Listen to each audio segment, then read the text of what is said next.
Good day, folks. In today's quick tutorial, we're going to look at audio ducking in LumaFusion. Now, if you're new to editing and new to LumaFusion, audio ducking is something that you should learn. It's an important part of editing. Basically, audio ducking is a way to set clips to have priority of audio over other clips or audio tracks. It's really easy to do, so let's go in and take a look.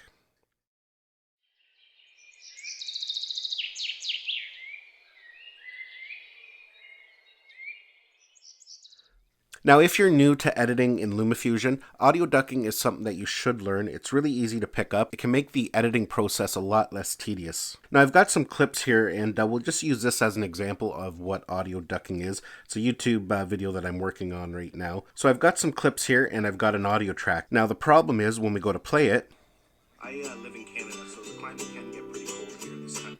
You can see the music's too loud for me talking. In these kind of situations, if you're going to have some background audio, you want it very soft. So we could just go in and change the volume of the audio track, lower it down. That would work as well. But then what happens when we start adding in B-roll clips with no audio, that audio that we just lowered is going to stay soft where we want it to go back loud again. And that's where audio ducking comes in. So for example, here I'm reviewing some drone and photography gloves, and maybe I want to throw in a clip of me wearing them outside.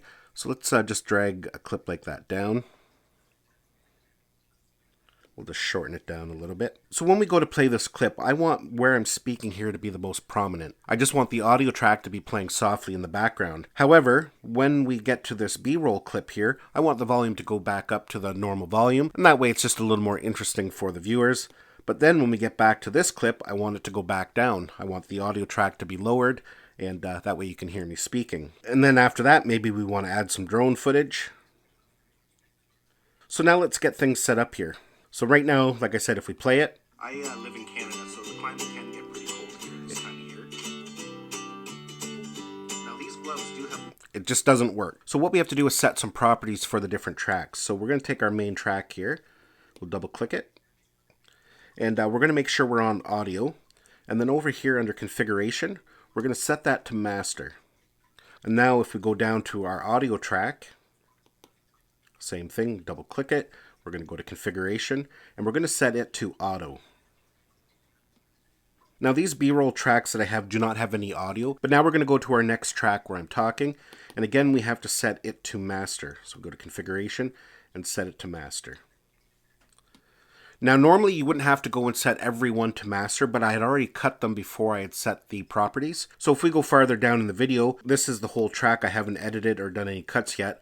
I can go in and set it to master. Then when I start cutting it,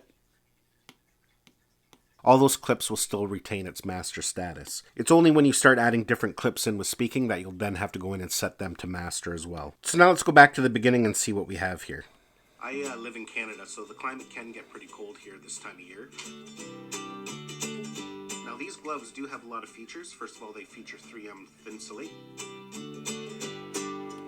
So as you can see there, when I was talking, the volume was lowered. When we went to a B-roll clip with no audio, the volume was raised. And then when we went back to speaking again, the volume was lowered. So that's a good way to control your audio levels. Now you can do all that manually. You can set keyframes on your audio track, but it's a lot of work and very time consuming. Now at this point, you would just go through the rest of your timeline and set any tracks needed to master if they have speaking in it. Now there is a couple more settings we can change here. If you found that the background music was still a little too high or even a little too low, you can change that. So if we go up here to our settings and we go to project settings, you can see here it has some duck settings. Duck start time, duck start duration, duck end time, and duck end duration. And that's basically to do with how long it takes to lower the volume and when it starts. For the most part, I usually leave them as is. The only one I tend to use is the duck volume. For example, we can turn the duck volume right down, and if we go back to our project and play, I live in Canada, so the climate can get... There's no more background music at all